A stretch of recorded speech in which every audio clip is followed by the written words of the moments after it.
Mais la chasse du gibier d'eau, chers amis, va démarrer le week-end prochain. Je pense que tout le monde est impatient, notamment sur le domaine public maritime, puisque pour l'intérieur, ce sera 3 semaines après, comme chaque année. Je pense que cette année, on devrait avoir une saison correcte. Hein. La reproduction au niveau des canards, c'était correct. Que le week-end prochain, on devrait peut-être voir aussi des oiseaux qui ont déjà commencé à bouger, puisqu'on a eu un petit coup de vent de nord-est là cette semaine, et à mon avis, ça bouge déjà un peu, notamment au niveau des bécassines, etc. Sur le domaine public maritime, on est avec les canards de surface, les canards plongeurs, ça ne change pas. On a les oies aussi, les limicoles.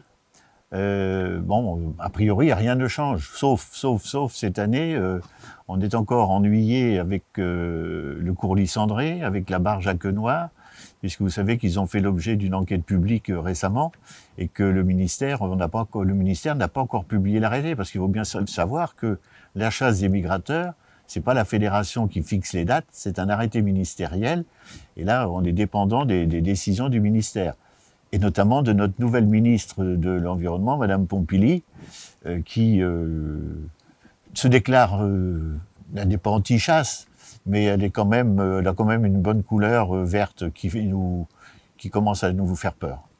Aujourd'hui, en France, on est obligé, à chaque fois que l'on parle de chasse aux migrateurs ou de certaines politiques environnementales, d'avoir recours à la consultation publique. Alors, c'est très compliqué. Ça prend pas beaucoup de temps, mais les chasseurs ne se sentent pas trop concernés. Ce qui est une grave erreur, parce que en face de nous, nos opposants, eux, sont très bien organisés.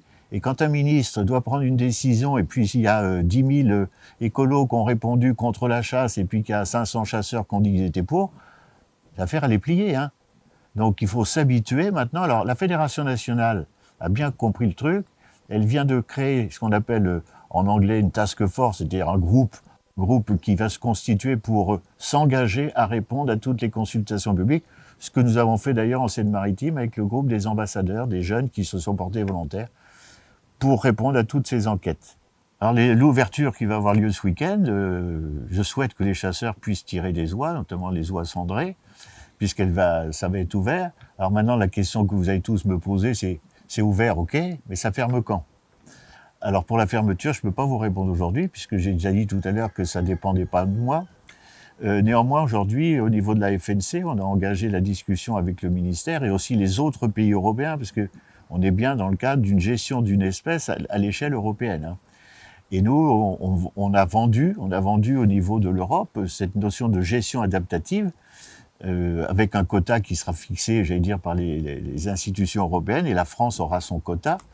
Et si jamais ça marche comme ça veut dire que la chasse, elle peut fermer le 15 février, le 20 février ou fin février si notre quota n'est pas atteint. Voilà. Mais pour jouer dans cette phase de gestion adaptative, il faut que les chasseurs, dès cette année, dès l'ouverture du week-end prochain, renseignent leurs prélèvements sur Chasse Adapt. C'est pas compliqué. Alors bien entendu, tout le monde n'a pas forcément l'appareil pour le faire. On n'est pas dans un quota individuel. On sera dans un quota, j'allais dire, général. Donc si votre téléphone ne marche pas pour Chasse Adapt, vous avez bien un copain qui va renseigner le prélèvement que vous avez fait. Aujourd'hui, la chasse, notamment aux migrateurs, nous devons absolument justifier de nos prélèvements. Qu'il s'agisse des oies, puisqu'on parle des oies tout de suite, mais aussi des limicoles. On est très mauvais au niveau de la chasse. Les gens ne veulent pas déclarer, pour des raisons qui leur sont propres, hein. Mais en face, on a des gens qui étudient ce que l'on fait. Et s'il n'y a pas de prélèvement, je prends l'exemple de la tourterelle des bois l'année dernière. On avait un quota je crois, dans les 14 000 ou 15 000, je ne sais plus exactement, ou 18 000 tourterelles. Il y en a eu 800 déclarées. Ben, c'est pas sérieux. Alors, ça peut être interprété en disant, 1, les gars n'ont pas répondu. 2, ils en ont pas tué beaucoup parce qu'il n'y en a pas beaucoup. Donc la tourterelle, il faut peut-être qu'on l'enlève de la liste.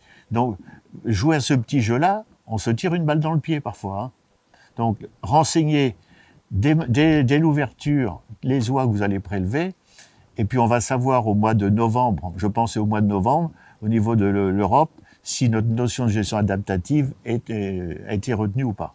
Pour ceux qui vont chasser sur le DPM le week-end prochain, ben, je vous souhaite une bonne ouverture, bonne chance ou merde, c'est comme vous voulez. Et puis pour le domaine terrestre, vous allez attendre 3 semaines. En tout cas, j'espère vous retrouver tous bientôt. Et puis j'ai bien noté pour le DPM, pour mes amis du Havre, je serai à leur assemblée générale prochaine.